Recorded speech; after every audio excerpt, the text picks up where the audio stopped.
Assalamualaikum warahmatullahi wabarakatuh. Perkenalkan, nama saya Asminabila dengan NIM 20523024. Di sini saya akan melanjutkan menjelaskan materi harmonisasi sains dan Islam menurut Nidal Husom, yaitu pada poin keempat, yaitu sains teistik, konsep rekonsiliasi Islam dan sains. Langsung saja, sains memiliki peran yang cukup signifikan untuk membantu dialog antar agama, yaitu peran tersebut dapat berfungsi paling tidak dengan 5 syarat. Pertama adalah adanya sikap saling menghormati antar ilmuwan dapat membantu ilmuwan untuk menghormati agama yang dianut ilmuwan lainnya. Kedua adalah dengan cara memandang bahwa ilmu sangat berbeda dengan agama, sehingga menimbulkan masing-masing agama memiliki kedekatan. Ketiga, sains adalah sains dan agama sama-sama memberikan potensi untuk mendalami pengetahuan, kepercayaan, dan refleksi manusia.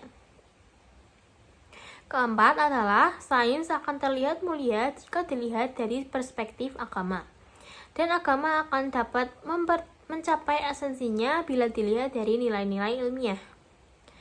Terakhir, objek studi sains tentang realitas dunia dan objek studi agama tentang wahyu merupakan dua bentuk pengetahuan yang sama-sama menuju realitas utama.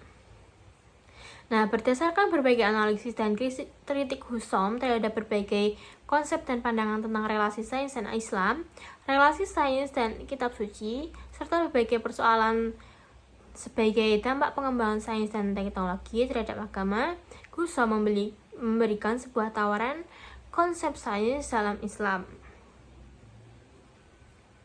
Konsep tersebut adalah sains teistik. Sebelum dianalisis lebih jauh tentang konsep sains teistik yang dikemukakan oleh Husom, perlu dilihat terlebih dahulu berbagai konsep yang ditawarkan oleh para pemikir Muslim sebelumnya. Salah satu tema sentral yang banyak dibahas dan dianalisis oleh Husom adalah islamisasi sains. Salah satu yang menjadi dasar mengapa munculnya proyek islamisasi ilmu pengetahuan adalah keberatan para intelektual Muslim atau sekularisme sebagai sebuah imperialisme epistemologi di dunia Islam.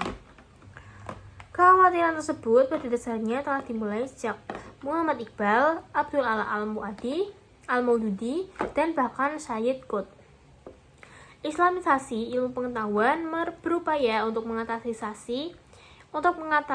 dan menentang fakta dan nilai yang diuniversalisasikan oleh hegemoni Barat. Oleh karena itu, perlu adanya beberapa langkah, yaitu pertama, mengkaji kembali ajaran Islam terkait dengan dasar dan paradigma metodis dan epistemologi sains, khususnya sosial sains yang dapat menolak dan membantah positivisme Barat. Kedua adalah mengkaji ulang warisan teologis, yuridis, dan filosofis, pengetahuan dan sains di dunia Islam pada masa kejayaannya dan mengembangkan realisasi dan epistemologi tauhid. Ketiga adalah adanya keterlibatan secara eksplisit dan analisis yang kuat dari tradisi intelektual Barat yang dominan. Persoalan sains dan agama Islam serta diislamisasi sains dewasa ini menjadi perdebatan yang lebih serius sejak munculnya ide sains Islam yang pertama kali oleh Sayyid Hossein Nasr, kemudian diikuti oleh Muhammad Naqib Al-Atas. Nah, perdebatan ini menjadi lebih berkembang dengan hadirnya pemikiran islamisasi pengetahuan oleh Ismail Raji Al-Faruqi dan diperluas menjadi mukjizat ilmiah dalam Al-Quran dan diperluas menjadi islamisasi sains oleh Taha Jabir Al-Awani. Selanjutnya, pemikiran mukjizat ilmiah dalam Al-Quran yang disebut dengan kelompok Ijaz turut mewarnai perdebatan Islam dan sains yang dikembangkan oleh Maurice Bucaille. Islamisasi sains yang digagas oleh Ismail Raji Al-Faruqi adalah salah satu respon terhadap analisis positivistik Bucaille. Islamisasi sains berupaya untuk mengkaji dan merumuskan kembali agar sains modern sesuai dengan wahyu sebagai konsep sumber utama ajaran Islam. Oleh karena itu, pada dasarnya konsep Islamisasi sains bertolak belakang dengan konsep Bucaille. Pemikiran Bucaille termasuk bagian dari pandangan mukjizat ilmiah Al-Quran, banyak memengaruhi berbagai karya dan diskusi yang mendukung konsep tersebut. Nah, sebagian besar pendukung pandangan mukjizat ilmiah Al-Quran adalah orang-orang yang mendalami sains, kealaman, dan teknologi seperti tidak memiliki latar belakang ilmu-ilmu keislaman secara formal. Bucaille memandang bahwa sains modern sesuai dengan wahyu Al-Quran dikritik oleh sebagian pemikir Islam. Implikasi dari pandangan tersebut boleh jadi menyamakan sains modern dengan Al-Quran. Kebenaran Al-Quran bersifat mutlak dan abadi, sementara kebenaran sains modern bersifat relatif. Sains modern adalah hasil dari proses sejarah yang kompleks dan panjang, sedangkan Al-Quran langsung diturunkan oleh Allah kepada Rasul. Oleh karena itu, pandangan bahwa kebenaran agama dan Al-Quran harus dibuktikan oleh sains adalah suatu pandangan yang keliru. Nah, pemikiran sadar yang dikenal dengan aliran Ijmali secara terbuka menentang konsep Sacred Science dari Nasr dan Islamisasi sains dari Al-Faruqi. Menurut kelompok Ijmali ini yang terdiri dari Sardar, Parvez Manzur, dan Munawar Anis, isu yang lebih penting dikembangkan adalah kebudayaan Islam masa depan, bukan sains Islam ataupun Islamisasi sains.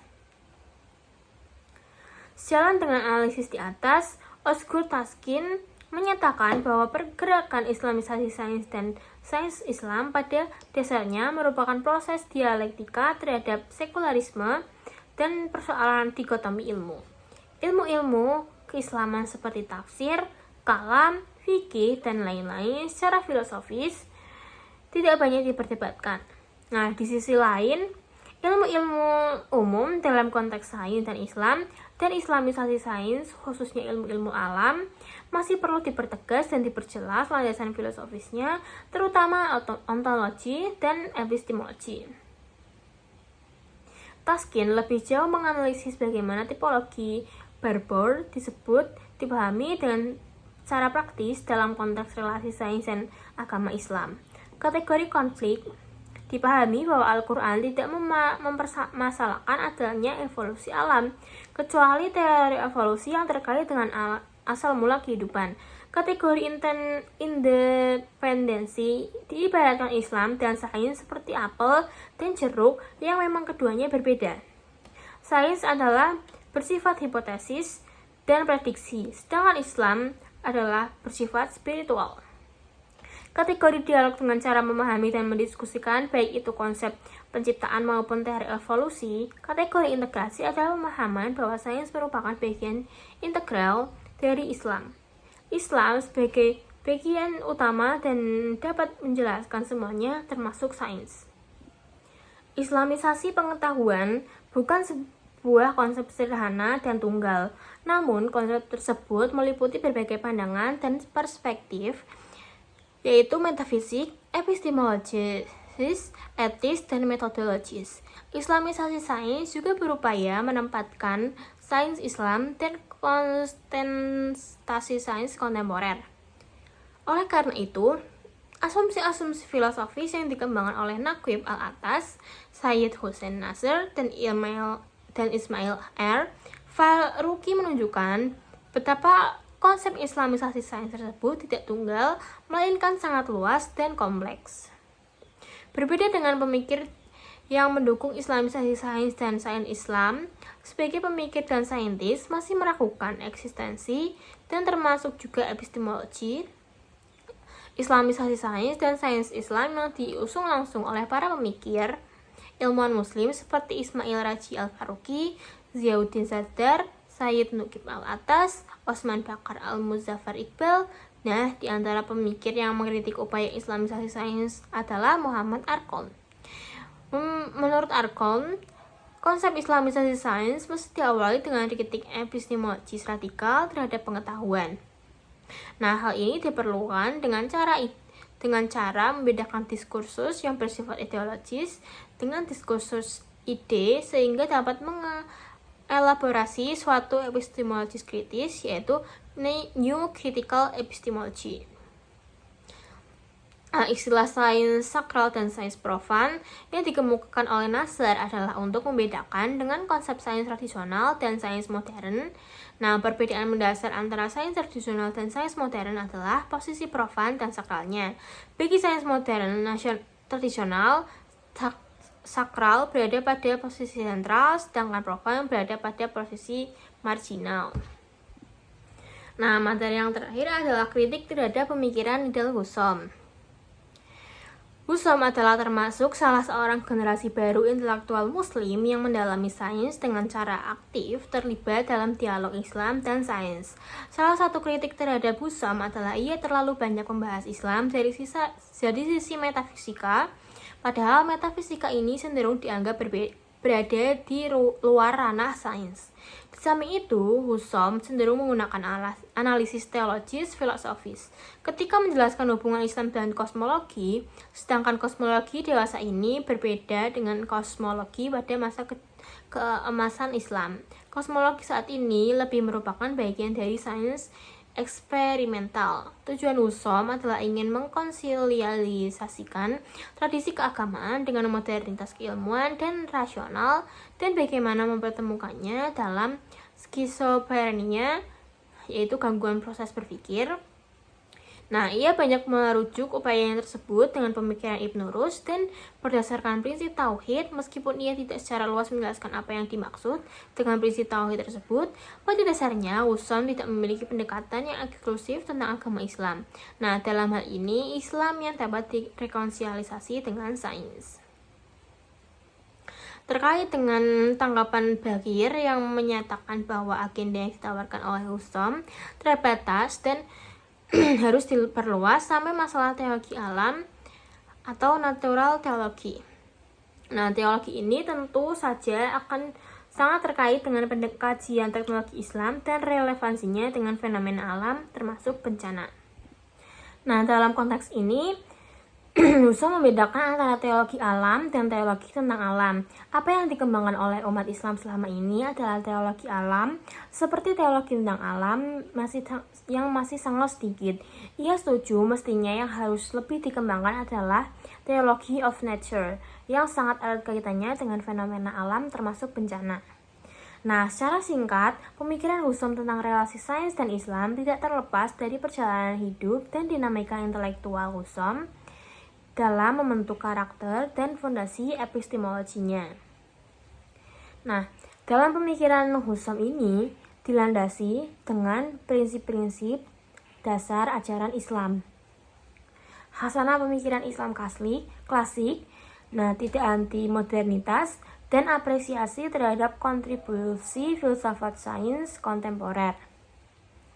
Nah, relasi sains dan agama, khususnya Islam, pada dasarnya harmoni. Husom memandang bahwa relasi sains dan Islam, khususnya sains dan Al-Quran, Islam dan teori evolusi, serta sains dan problem ketuhanan meski dipahami dengan menggunakan pendekatan yang beragam dan berlapis, supaya mendapatkan pemahaman yang komprehensif dan terbuka. Kritik Husom terhadap beberapa literatur tentang Islam dan sains memiliki nilai lebih termasuk tentang tawarannya mengenai sains yang baik dan pendekatan sains di dunia Islam. Pemikiran Husom tentang sains teistik tidak begitu jelas jika dibandingkan dengan pemikirannya tentang perkembangan sains dan metodologi ilmiah. Nah, terlepas dari berbagai kelemahan dan pemikiran Husom, bukunya, yaitu Islam Quantum Question, adalah tonggak sejarah dalam literatur Islam dan perlu bagi siapa saja yang sedang mencari makna sains dan agama. Nah, harmonisasi Islam dan sains adalah dengan rekonsiliasi Islam dan sains. Sains teistik yang dilandasi dengan nilai-nilai transendental menjadi solusi alternatif agar umat Islam kembali mencapai kejayaannya dalam sains. Nah, sekian materi dari saya. Kurang lebihnya mohon maaf. Terima kasih telah menonton. Wassalamualaikum warahmatullahi wabarakatuh.